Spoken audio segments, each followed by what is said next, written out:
Imagina só descobrir que a sua missão aqui na Terra é sofrer as mesmas dores que Jesus Cristo sofreu. E é exatamente isso que acontece em Stigmata, de 1999, o filme que nós vamos falar no vídeo de hoje. Então, se você também gosta dessa obra e quer se aprofundar ainda mais no universo desse filme e descobrir curiosidades bem interessantes, fica nesse vídeo até o final que ele tá bem legal e bem misterioso.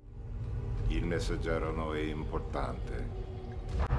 Eu sou o Gabriel e esse é o canal Videoterapia. Se você é novo por aqui, se inscreva agora mesmo, que será bem legal ter você conosco. Deixe o seu like e um comentário no início do vídeo, que ajuda bastante a impulsionar o conteúdo. Então já coloca aqui nos comentários o emoji de uma cruz, que eu vou responder com o emoji de um coraçãozinho. Clique também no botão do Hype, que é uma ferramenta nova aqui do YouTube, que ajuda canais que estão começando a ganharem mais visibilidade. Então só clicar aqui em Hypar, que vocês ajudam bastante o meu trabalho. Recentemente eu fiz aqui no canal uma enquete para vocês escolherem o filme que eu iria falar esta semana. Foram 4 opções: Stigmata, Número 23, Do Fundo do Mar e A Mão que Balança o Berço. Quem recebeu mais votos foi Stigmata. Então fiquem ligados que a qualquer momento eu vou soltar uma outra enquete para vocês escolherem o próximo filme aqui do canal. Muito obrigado pela participação de vocês, espero que vocês gostem do vídeo. Stigmata foi um sucesso nos anos 90, um filme extremamente popular. Todo mundo naquele período assistiu esse filme, ele simplesmente causou nos cinemas. E ele foi lançado num período bem gostoso do terror, onde nós tivemos vários filmes com essa temática mesmo, né? Que fala sobre anticristo, que fala sobre religião, que tem um toque mais satânico, algo mais profano. Inclusive, vários deles já estão aqui no canal. Tem uma playlist dedicada a várias análises que eu já fiz de filmes como esse, então vou deixar aqui linkado pra vocês. E Stigmata se destaca no meio de todos esses porque ele é bem diferentão. Ao mesmo tempo que ele tem uma história que você pode falar, tá, mas a gente já viu isso em vários outros filmes, ele tem uma montagem, um estilo de edição que é muito único. Você nunca viu algo assim em outros filmes. Ficou datado? Talvez sim, né? Tem muitos elementos aqui que eram bem usados nos anos 90, nessa coisa da música, aquele rock gostosinho.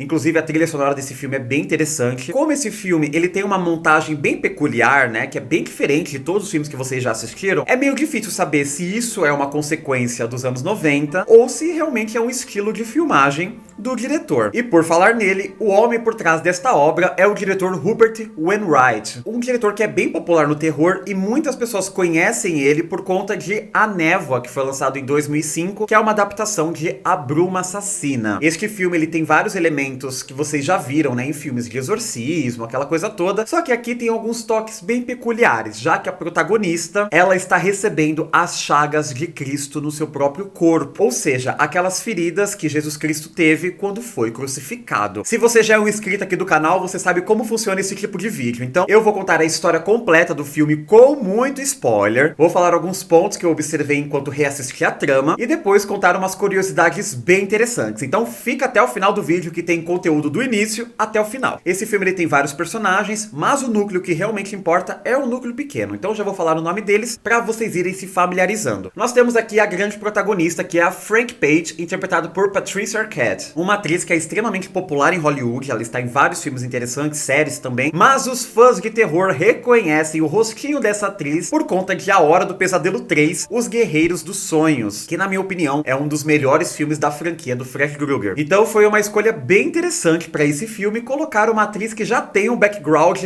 bem popular com o terror. Seguindo para o outro protagonista, o padre Andrew, interpretado por Gabriel Byrne, que já apareceu aqui no canal em outros 2 filmes. Navio Fantasma, que é um filme maravilhoso, tem análise completa dele aqui também, com curiosidades bem interessantes, vou deixar linkado para vocês. E ele também apareceu no meu vídeo falando sobre o filme Fim dos Dias, de 1999. Outro personagem que também é importante para a trama é o cardeal Daniel, interpretado por Jonathan Pryce. E nós temos a melhor amiga da Frank Page, a Donna, interpretada por Nia Long. Tem outros personagens que também serão relevantes para a trama, mas aí eu vou falar o nome deles quando eles aparecerem, tá? Porque muitos aqui vão aparecer apenas para um momento específico do filme e depois eles vão desaparecer. O filme já começa com uma cena de introdução bem interessante. O padre Andrews, ele está visitando uma igreja aqui no Brasil. Esse filme basicamente é uma mistura do Brasil visto pelos olhos de Hollywood, tá? A gente vai falar disso daqui a pouco. Junto com os Estados Unidos. O padre Andrews, ele está numa cidade fictícia chamada Belo Quinto, que é aqui do Brasil, na cabeça dos hollywoodianos, porque não existe isso. E esse padre, ele está nesta igreja porque aconteceu um fenômeno bem misterioso. A estátua de uma santa começou a chorar sangue sangue. E esse padre, ele foi designado pelo Vaticano pra ir lá pra ver se isso é um milagre ou uma fraude. Então, a função do padre Andrews é ir até esses lugares onde está acontecendo algum milagre, testemunhar se isso é verdade ou não, já que o padre Andrews também é um cientista. Só que ele não consegue encontrar nenhuma prova de que aquilo que está acontecendo com a estátua seja uma fraude. Isso é bem curioso. E dentro desta igreja misteriosa aqui do Brasil, tem o corpo de um padre que está sendo velado, que a gente descobre que é o padre Almeida. E os moradores daquela região ficam todos dentro dessa igreja, né? Porque estão testemunhando esse milagre. É bem esquisito isso. Confesso pra vocês, se isso acontecesse na minha cidade, jamais que eu ia chegar perto dessa igreja pra ver isso. Eu ia ficar morrendo de medo. Mas o pessoal aqui fica curioso, né? Tem essa coisa da fé. Então ele tira fotos de tudo que tá rolando ali dentro daquela igreja. E de acordo com esses moradores, essa estátua começou a chorar sangue quando o padre Almeida morreu. E a gente vê que ali no corpo dele que está sendo velado, tem um crucifixo. E um jovenzinho vai lá, pega este crucifixo pra vender na feira depois. Pois é, né? Estão falando que os brasileiros gostam de furtar. Tem uns que gostam? É claro que tem, mas isso tem no mundo inteiro, tá? Não é só no Brasil, não. Esse jovem, então, pegou, furtou, né? Não vou falar pegou, não, porque roubou. E aí nós vemos quem comprando este crucifixo? A mãe da protagonista. Coincidentemente, a mãe da Frank também estava fazendo uma viagem no Brasil e ela foi ali numa feirinha comprar coisas, né? E comprou o crucifixo desse jovem infrator. Ela manda de presente pra sua filha como um souvenir do Brasil. Nem culpo, né, coitada? Ela só quis dar um presente pra filha dela, mas o que ela não sabia é que ela estava mandando de brinde com esse crucifixo algo maligno. Agora nós conhecemos a protagonista, né? A nossa querida Frank. Ela está ali vivendo o auge da sua juventude. Ela tem uma colega de quarto, que é a dona. Ela trabalha num salão de cabeleireiro super alternativo, que a galera faz tatuagem ao mesmo tempo que tá cortando cabelo, também já coloca um piercing. Então ela tem uma vida muito louca, muito agitada, ela gosta de ir pra balada, ela fica com vários caras, enfim, ela está vivendo a vida do jeito dela. Aí ela acorda com o telefonema da mãe dela, falando: e aí, você recebeu meu presente? Gostou e tal? Ela: não olhei ainda. Ela vai olhar ali os pacotes que ela recebeu do correio e ela encontra o presente que a mãe dela enviou, que é o crucifixo e outras coisinhas também do Rio de Janeiro. Ela fala: ai, que bonitinho isso aqui, por que eu vou fazer com crucifixo, mãe? Você sabe que eu não gosto muito de religião. Isso é um ponto interessante. A Frank, ela não é nem um pouco religiosa. Só que quando ela toca nesse crucifixo, algo estranho já acontece com ela. Ela já fica um pouquinho esquisita, mas então ela acha que é apenas ressaca. E nessa cena que ela tá falando com a mãe dela, tem um detalhe que eu não posso deixar passar neste vídeo. Ela está tomando café numa caneca. E na caneca tá escrito C-U, né? Vocês entendem que eu tô falando com C-U. E a intenção desse filme é ser uma mistura da cultura brasileira, então é um filme voltado pro público brasileiro também, já que está falando do nosso país, junto com os Estados Unidos. Então é muito esquisito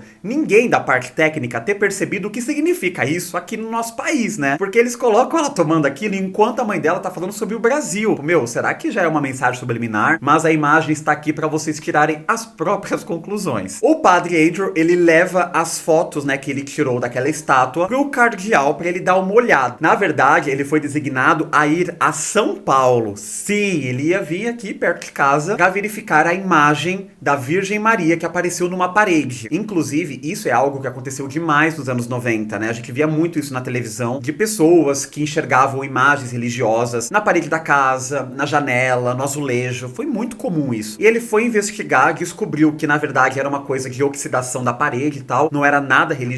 E em São Paulo ele soube dessa santa que estava chorando sangue. E o cardeal, ele não está gostando muito dessa investigação paralela do padre Andrews. A gente percebe que tem uma rincha entre eles. E a Frank acha que está grávida. Ela está ali com alguns enjoos. E isso começou a acontecer depois que ela tocou naquele crucifixo. E a amiga dela fala: olha, é melhor você fazer um teste de gravidez, né, pra identificar o que está acontecendo. E depois você ir conversar com quem você acha que é o pai. Bom, a Frank vai pra casa dela e a gente vê como funciona aquele ambiente, né? Ela mora num apartamento muito caótico, mas ao mesmo tempo eu acho ele bem daorinha. É um apartamento típico dos anos 90, tem aquelas poltronas com cores de neon, tem uma cama meio satânica, tem várias goteiras no apartamento dela, várias velas acesas, né? Por mais que ela não seja religiosa, tem muitas velas acesas, e ela está ali tomando um banho de banheira, né? Super tranquila, na paz, curtindo aquele momento. De repente ela começa a sentir uma dor forte nos pulsos, ela olha e começa a aparecer uma marca assim no pulso dela, com muito sangue dos dois lados. pecados. E ela começa a sofrer com aquilo e entra algumas memórias estranhas na cabeça dela, como se ela estivesse sendo crucificada, assim como Jesus Cristo foi. É uma cena bem impactante. Ela acorda no hospital e todo mundo no hospital, e até a sua amiga também, desconfiam que ela tenha tentado tirar a própria vida. E aí a gente vê a psiquiatra do hospital indo conversar com ela, falando: e aí, sua vida tá tudo bem? Tá com algum problema? E a Frank, ela é muito sem paciência. Ela fala: olha, eu não tentei tirar a minha vida, tá? Jamais faria isso. Eu me amo, gosto de viver. Algo aconteceu comigo, isso apareceu do nada. Então, assim, descarta essa possibilidade. E a partir daí, a Frank começa a ter visões estranhas, sempre relacionadas com Cristo, né? Como se ela estivesse sofrendo as dores que Cristo sofreu na época que ele estava vivo aqui na Terra. Até que chega um momento onde ela está no metrô, junto com a sua amiga, indo pra casa. Elas estão ali, né, tipo, super de boa, cansadas do trabalho. E tem duas freiras e um padre no mesmo vagão que ela está. Isso meio que começa a incomodá-la. Ela olha assim e fala: que estranho, né, essas pessoas aqui. Até que de repente ela levanta e vai conversar com o padre que está ali sentado, e ela chega do nada nele e fala: você é o padre Andrews? Aí ele: não sou. Vira pra uma das freiras e puxa o crucifixo de uma delas e joga no chão. Quando ela faz isso, o metrô começa a ficar meio desgovernado e sai dos trilhos, né? Fica uma coisa muito esquisita e tudo começa a tremer, as pessoas começam a cair, fica aquele show psicodélico, e a gente vê a Frank sendo tomada por algo, e ela fica com os braços esticados no meio do metrô, como se ela estivesse tomando chicotadas nas costas. Então ela começa assim a tomar chicotada e tal, e vai abrindo a roupa dela assim, e o sangue saindo. Tem muito sangue nesse filme, viu? Fica o alerta de sangue. E as costas dela abrindo assim, aqueles ferimentos. Só que a galera tá mais preocupada em sobreviver, então quase ninguém presta atenção no que tá rolando com ela, com exceção do padre, que está de olho no que está acontecendo. As coisas vão normalizando, ela cai, e muitas pessoas acham que a Frank se machucou por conta desse surto que aconteceu, mas na verdade não. Ela sofreu ali mais um estigma, que a gente vai falar daqui a pouco sobre isso. Ela mais uma vez é levada pro hospital, e eles começam a fazer vários exames nela, porque ela diz que está com visões estranhas e tal, e os médicos desconfiam que ela possa ter epilepsia. Pois é, algo que é bem estranho, porque ela diz que nunca teve isso na vida, mas essa é a única explicação. Ela aproveita que está no hospital e pede pro médico fazer um teste de gravidez nela, e o teste dá negativo. Ela não está grávida, mas ela faz uma pergunta que tem uma dupla interpretação na resposta. Mas esse resultado quer dizer que eu estava grávida e agora não estou mais, ou realmente que eu nunca estive grávida? E o médico responde: não tem como saber. Ou seja, nós não sabemos se ela estava grávida e por conta dessas questões que está acontecendo com o corpo dela, ela perdeu o bebê. Eu, na minha opinião, acho que ela estava grávida sim, já que ela também teve uma visão dela mesma segurando um bebê e depois deixando aquele bebê cair. Então, na minha interpretação, ela estava grávida sim e acabou perdendo esta criança. Mas não fica explícito no filme, é mais uma questão de interpretação. Ela fica ali mais um tempo no hospital, né, passando por vários testes para descobrir se realmente é epilepsia ou se ela tem outra coisa. Enquanto isso, nós acompanhamos o padre Andrews. Ele tem amizade com o tradutor, que é o Gianni, e esse Gianni trabalha meio que no mesmo sistema que esse cardeal. Eles estão sempre juntos, mas também eles não se gostam muito, né? Esse cardeal não gosta de ninguém. E eles estão sempre conversando, né? E o padre Andrews compartilha essas coisas que ele presenciou no Brasil. Então parece que o cardeal, ele está escondendo alguma coisa de todo mundo, e realmente ele está. No meio disso tudo, aquele padre que estava no metrô, que conversou com a Frank e tal, e presenciou tudo que rolou, ele conseguiu as imagens das câmeras de segurança do metrô e apresenta isso pro padre Andrews e também pro cardeal. Pois é, e dá pra ver muito bem a Frank passando por todo aquele processo, né? Ela recebendo as chicotadas. E aí o padre Andrews é designado a ir cuidar agora da jovem Frank, né? Entender por que ela está recebendo esses estigmas. O padre Andrew, ele vai até o salão onde ela trabalha, né? Fingindo que quer apenas cortar o cabelo. E a Frank, ela começa meio que dar em cima do padre, falando: ah, você é muito bonito pra ser padre e tal, aquela coisa toda. E ele comenta que sabe o que aconteceu com ela no metrô. Então ela percebe que ele está ali por algum motivo. Eles saem pra ir tomar um café e começam a conversar sobre o que está acontecendo na vida da Frank. E ele fala que a Frank é uma estigmatizada, ou seja, uma pessoa que está recebendo os estigmas. E esses estigmas, na verdade, são as chagas de Cristo, aqueles ferimentos que Cristo teve em seu corpo quando foi crucificado. E ele explica que existem 5 chagas, que são esses 5 ferimentos do corpo de Cristo. Primeiro tem aquelas marcas dos cravos perfurados nos pulsos. Qual é o segundo? A mesma marca, só que nos pés. O terceiro, a marca das chicotadas nas costas. O quarto, as lacerações de uma coroa de espinhos. E por último, é a lança que tirou a vida de Jesus. E ele fala que a pessoa estigmatizada geralmente Frank são pessoas bem religiosas, bem devotas mesmo da igreja, mas não condiz com a realidade da Frank, já que ela não é religiosa, ela nem se importa com a igreja. Até o momento, 2 ferimentos já aconteceram no corpo dela, as perfurações nos pulsos e as chicotadas nas costas. Ela então sai pra espairecer, ela vai com a amiga dela pra balada, começa a beber, dança muito, e no meio da balada ela tem mais um ferimento, que é o da coroa de espinhos. Pois é, ela vê ela mesma recebendo aquela coroa de espinhos, o sangue escorrendo, e ela fica com as marcas da coroa assim na testa dela, mais uma chaga de Cristo em seu corpo. Já foram 3, faltam 2, e uma delas é a fatal, que vai tirar sua vida mais cedo ou mais tarde. Nossa, como eu fui dramático nesse trecho, né? Mas sim, gente, isso pode acontecer com ela. Quando isso acontece, ela sai correndo da balada, tá chovendo muito, isso é uma característica do filme, tá sempre chovendo, e ela vai pra um beco sem saída, que tem uns carros meio abandonados e tal. O padre, como já estava procurando ela, ele encontra ela ali em cima do carro, e ela está muito esquisita, parece que ela está possuída por algo. E ele olha que até a cor dos olhos dela mudou, começa a falar com uma voz grossa, e o padre começa a gravar as coisas que a Frank está falando, e ela começa a falar umas coisas esquisitas numa língua estranha, ele grava tudo isso, e ela desmaia. Como eu falei pra vocês, o padre, ele gravou todo esse diálogo, e ele manda isso pro seu amigo Gianni, que é tradutor, né, pra ele descobrir o que se trata esse áudio. E ele fala que o idioma que ela estava falando naquele áudio era o aramaico muito antigo, que era usado na Galileia na época de Jesus. Então é uma coisa assim, ó,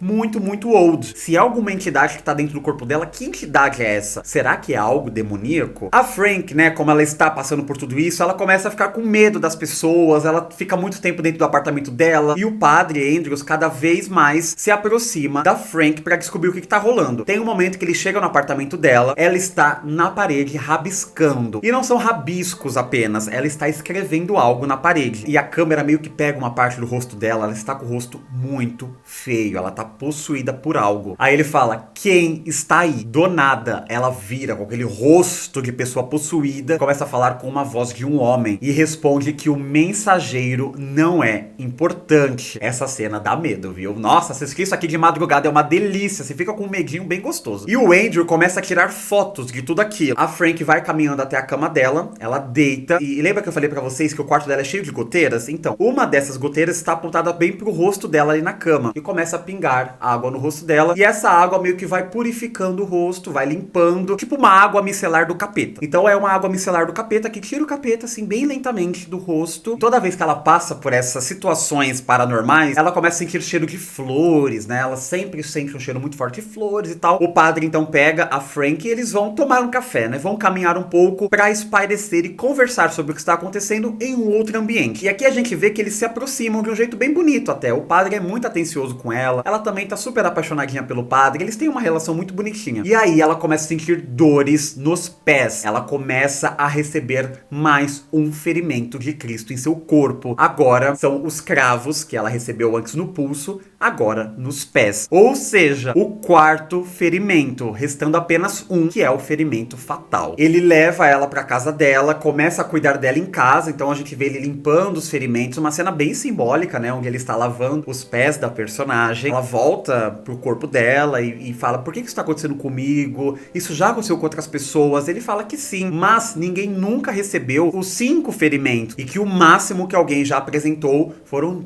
2 chagas. E ele conta algo pra ela muito importante, que lá no século XVIII tivemos o primeiro caso registrado de uma pessoa que recebeu as chagas de Cristo, e essa pessoa foi São Francisco de Assis, e que a partir daí outras pessoas também começaram a manifestar isso em seus corpos. E ele fala também que todas essas pessoas que receberam esses estigmas também sentiam cheiro de flores. O padre passa a investigar aquelas fotos que ele tirou da parede, né? Porque ele precisa entender o que está escrito, mas tá todo mundo em cima do Gianni. Ele não consegue mexer no computador em paz, porque eles estão escondendo alguma coisa. E em algumas dessas fotos, a Frank também aparece. Só que no lugar da Frank está um homem. Pois é, a Frank não apareceu na foto, apareceu um homem no lugar dela. E aqui a gente descobre que o que está escrito ali naquela parede é o Evangelho Perdido. Sim, aqui tem uma mitologia sobre o tão popular Evangelho Perdido, que quem escreveu esse evangelho foi o próprio Jesus Cristo. E é algo que a Igreja Católica tenta esconder, por isso que eles estão em cima de qualquer pessoa que possa descobrir algo sobre esse evangelho evangelho perdido. Bom, o Andrews vê, né, que tem uma pessoa naquela foto e tal, ele quer investigar melhor isso e ele volta pro apartamento da Frank. Quando ele chega lá, a Frank tá muito esquisita. Ela chega seduzindo ele, fala: oi, padre, como você está, né? Começa aquela malemolência, tenta beijar a boca dele. Quando ele olha pra parede, a Frank apagou tudo. Ela passou uma tinta vermelha por cima de tudo que ela escreveu. Ele fala: por que você fez isso? E ela responde que ela não queria mais ficar olhando aquilo, que ela quer que a vida dela volte ao normal, que ela quer construir uma vida com o padre. Ela está muito profana. Ela começa a apresentar ali os sinais de possessão e começa aquele show, né, dentro do apartamento. Ela joga o padre longe, começa a quebrar tudo, é água por tudo quanto é lado. Eu fico só imaginando os vizinhos, né, com esse barulho todo. Imagina, eles ouvindo aquele barulho, né, da casa sendo destruída, pensando: meu, o que será que tá acontecendo naquele apartamento? Eles ligando lá pra portaria, a portaria entrando em contato com o apartamento dela e o padre falando: não, não é festa nenhuma não, ela só está sendo possuída. Aí o porteiro fala: ah, tudo bem, menos mal, né, achei que fosse uma festa. É uma coisa de louco que acontece, ela quebra o apartamento inteiro.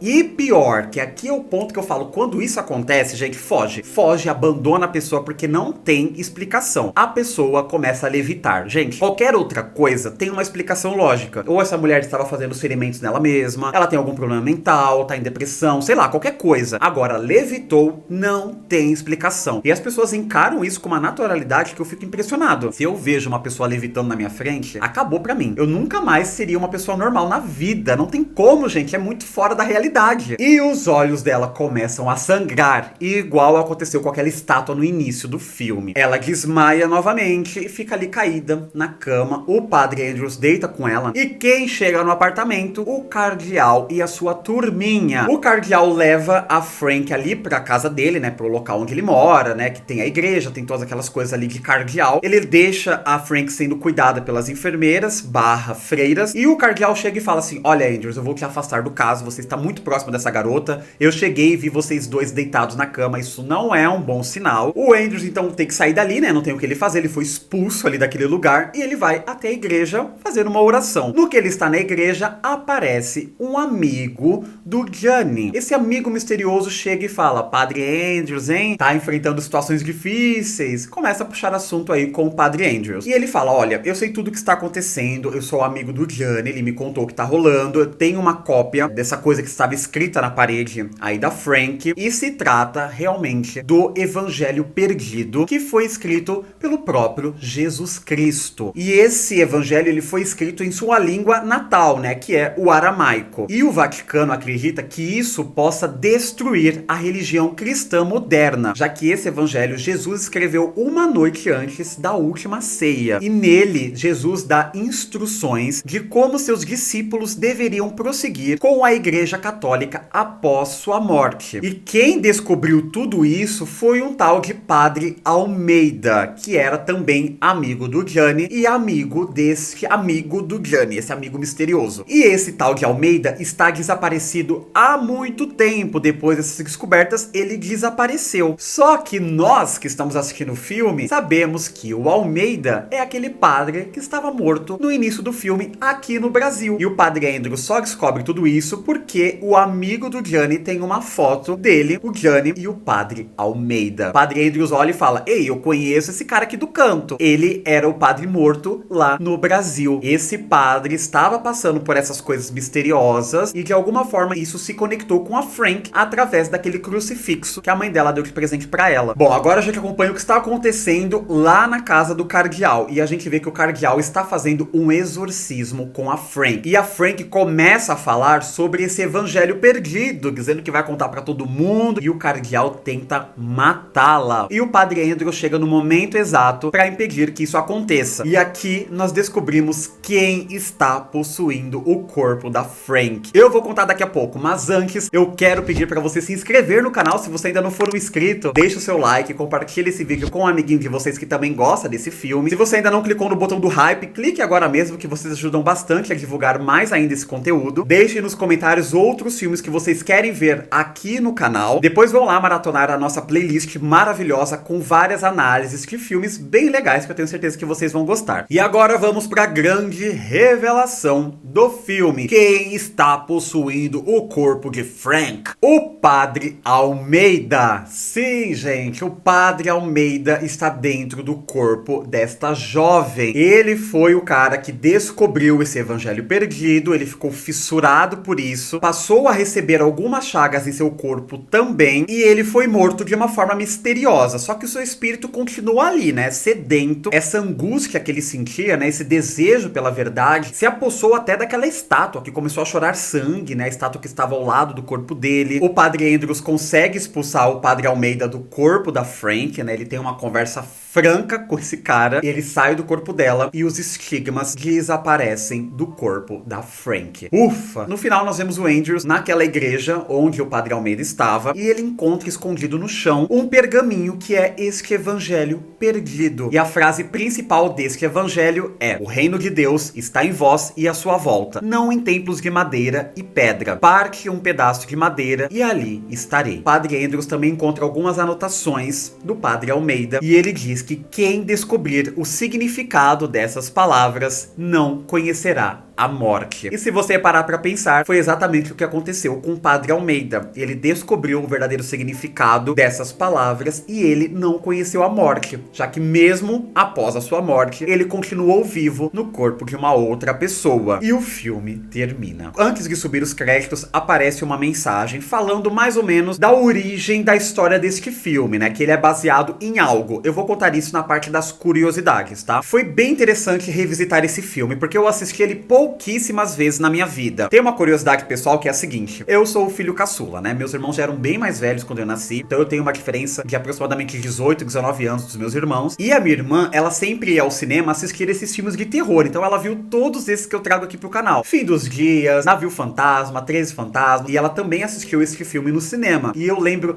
exatamente quando ela chegou em casa e começou a contar a história desse filme pra minha mãe, porque a minha família sempre gostou de histórias sobrenaturais e tal. E eu ficava ouvindo apavorado com essa história. Eu falei, meu Deus, esse filme deve ser muito legal. E aí eu falei, mãe, eu quero assistir esse filme também. Ela falou, olha, filho, você não pode assistir no cinema porque é um filme pra adultos. E realmente é um filme que na época era pra maiores de 18. Aí quando esse filme saiu nas locadoras, eu vi o pôster dele, aquele pôster maravilhoso com a Patricia Arquette lá na capa e tal. Eu falei, agora sim, mãe, eu quero assistir esse filme. Aí ela, não, você não vai assistir porque tem exorcismo. E minha mãe evitava ao máximo que eu assistisse filmes de exorcismo, que tivesse cenas de possessão, porque ela achava muito forte. Eu caí na besteira uma vez de assistir escondido O Exorcista na casa de um amiguinho, porque em casa minha mãe não deixava. E eu fiquei apavorado, eu tive problemas pra dormir por muito tempo, e aí eu tive que falar pra minha mãe que eu assisti O Exorcista. Eu tomei uma bronca que vocês não imaginam. Coisas de crianças tormentadas pelo terror. E eu contei essa passagem pessoal pra vocês porque eu fiquei por muito tempo curioso pra ver esse filme. E aí depois, já estava adulto, eu assisti, eu falei, caramba, é um filme curioso, é um filme interessante, mas também não é aquela coisa toda que minha mãe achava que era. Assim, é uma história tranquila, interessante, tem momentos fortes, né, tem bastante sangue, mas não é tipo O Exorcista, né, que tem cenas bem mais pesadas. E na época que eu era criança, não tinha YouTube, internet, que você conseguia pesquisar cenas dos filmes, então eu imaginava através das coisas que a minha irmã, que assistia esses filmes, ela contava pra gente, e eu ficava imaginando como era. E quando eu assistia, muitas das coisas eram como eu imaginava. E isso foi uma coisa muito legal, que marcou muito a minha infância. E ele tem umas curiosidades bem interessantes que eu separei pra vocês. Primeiro que a atriz que faz a protagonista, a Patricia Arquette, ela sofreu muito pra gravar este filme, já que a sua personagem, ela é ateia, ela não acredita em nada da religião nem nada disso. A Patricia Arquette, ela é muito religiosa, ela contou numa entrevista que ela tem uma pequena capela em sua casa e precisaram até de um psicólogo pra ajudar a Patricia Arquette e também outros atores durante essa produção. Ela até pensou em não aceitar o papel principal neste filme, ela aceitaria até fazer uma ponta, mas não o papel principal. Só que o diretor disse, se você não aceitar, eu não vou fazer este filme. Ela se sentiu levemente pressionada e resolveu aceitar o papel. E foi uma ótima escolha. Ainda falando do casting do filme, dos atores, o Gabriel Byrne, ele praticamente não precisou se preparar para este personagem, já que ele passou 5 anos no seminário dos missionários do Verbo Divino na Inglaterra. E o ator diz uma coisa muito sombria numa das entrevistas que ele deu ali para divulgar o filme, né? Ele diz que esses 5 anos foram os piores de sua vida, já que enquanto ele estava nesse seminário, ele sofreu abusos. Vocês entendem o que eu quero dizer com isso, né? Então ele fala que ele não precisou se preparar muito para esse personagem, ele já teve experiência suficiente para ter um background de personagem. Falando da protagonista, a Frank tem um motivo específico para ela ter recebido este nome no roteiro, já que Frank é o diminutivo de Francis, e ganhou esse nome em homenagem a São Francisco de Assis, ou Francis em inglês. E como eu falei para vocês durante o vídeo, São Francisco foi o primeiro santo católico a receber o os estigmas. E naquela cena final, onde está o Padre Andrew e a Frank, nós podemos ver no jardim a estátua do santo ao fundo. O Padre Andrews, ele foi visitar o Brasil, né? O Brasil visto pelos hollywoodianos, porque não tem nada de Brasil ali. Primeiro que os personagens, eles não falam português, eles falam espanhol misturado com inglês, uma coisa bem esquisita. É claro que isso é ridículo, né? Estamos falando aqui de uma produção que recebeu um orçamento gigantesco. Deveria ter cuidados técnicos para não ter esse problema cultural. Todo mundo tem que saber que aqui a gente não fala espanhol, gente. Isso é uma coisa básica. Mas isso foi tão comum nos anos 90 e início dos anos 2000 que passou a ser piada. Você ver os brasileiros em filmes americanos sempre falando em espanhol, ou um espanhol meio com inglês, meio com português de Portugal, uma coisa bem esquisita. Que pra eles, né, lá pros americanos, talvez soe como algo normal. Mas pra nós, quando assistimos no idioma original, porque se você assiste dublado, tá tudo certo. A dublagem brasileira é excelente, então vai conseguir arrumar muito bem isso. Mas se você assiste no idioma original, você vê que tá muito forçado, que assim, não é. Agora, né, 2020, com a internet, ainda ter pessoas em Hollywood que não sabem qual idioma que os brasileiros falam, é melhor parar de fazer filmes, ou então vai falar de outros países, porque não tem desculpa mais. Se nos anos 90 já era ridículo, hoje em dia não dá pra aceitar. Enfim, né, eu soltei toda essa revolta aí com essa parte do filme pra falar que a cidade de Belo Quinto não existe, tá? É uma cidade fictícia. Após o lançamento deste filme, o nome Belo Quinto ficou popular no Brasil. Pois é, hoje não é tão falado assim, mas ali, né, no início dos anos 2000 e tal, ficou um nome muito popular. Então as pessoas começaram a colocar em comércios. Se vocês pesquisarem na internet, tem vários hotéis, resorts que tem o nome de Belo Quinto. O diretor do filme sofreu muito com o lançamento desta obra. Ele enfrentou várias críticas de que o filme pregava a anti-religião, algo que o diretor sempre rebateu. Ele dizia que, na verdade, o filme é sobre encontrar a fé em si mesmo, e que pra ele, assim como também é dito no trecho do Evangelho de Tomé, é responsabilidade de cada um encontrar a verdade dentro de si e não exatamente em sacerdotes e igrejas. Bom, estamos falando aqui dos anos 90, né? Início dos anos 2000. Então esse tipo de coisa gerava muita polêmica. A igreja nessa época tinha muito poder sobre Hollywood. Então quando eles decidiam boicotar um filme, eles boicotavam com certeza. Foi o que aconteceu com este filme. Ele teve um número de exibições bem abaixo do que o estúdio esperava. Primeiro porque era um filme voltado para o público adulto, isso também já diminui a distribuição do filme, mas porque a igreja pesou demais na história desse filme, censurou em vários países, incluindo a Itália, e isso aconteceu com praticamente todos os filmes que abordavam temas religiosos na época. E eu falei pra vocês que no final do filme, antes dos créditos, aparece ali o evangelho que em tese esse filme foi baseado. Este evangelho é o evangelho de Tomé. E aquele trecho, né, que a Frank até cita: parta um pedaço de madeira e eu estarei lá, levante uma pedra e você me encontrará. Esta frase está presente no evangelho de Tomé, um dos evangelhos apócrifos encontrados em Nag Hammadi em 1945, que supostamente contém 114 falas atribuídas a Jesus. Então foi através deste evangelho que surgiu a ideia de fazer este filme, né? Falando que as pessoas precisam buscar a fé dentro delas antes de ir procurar a fé em uma igreja. Então por isso que é importante você buscar a sua fé, independente dela qual seja. Por ser um filme polêmico, o diretor filmou 2 finais. Pois é, nós temos um final alternativo desta obra. Nós temos o final que nós conhecemos, né, que é com a Frank ali junto com o padre, com aquele pássaro na mão. A cena final do filme que foi para os cinemas e é a cena que eu me baseei para este vídeo também. Mas existe uma versão sombria deste final que não foi muito bem aceito nas sessões testes, né? O padre, ele carrega o corpo inerte de Frank até um banco, depois que ela sofre o 5º estigma. Então, nesta versão, ela ia receber aquela lança, que é a lança do destino. Ele, então, a vê se afastar com o pássaro na mão, mas ao olhar para baixo, ele vê o corpo sem vida de Frank em seu colo. Então, ele vê o espírito como se ela estivesse em paz, porém, o seu corpo está ali morto. Como esse final ficou bem sombrio e não agradou muito o público da sessão teste, também não agradou muito o estúdio, o próprio diretor chegou à conclusão de que ele queria dar um final feliz para Frank. Ela sofreu esses 4 estigmas, quase morreu em vários deles, então ele quis dar um respiro para a personagem e fazer ela se livrar desse destino mortal. Qual desses finais vocês mais gostaram? O final brando ou o do final sombrio? Eu tenho as minhas dúvidas. Eu acho que o final sombrio ia causar mais impacto, mas também é interessante ver a personagem vivendo feliz, né? Já que ela tinha sofrido bastante. E muitas pessoas ficam com dúvida do porquê que o padre Almeida, ele possuiu o corpo da Frank e ficou ficou com aquele aspecto meio satânico, né?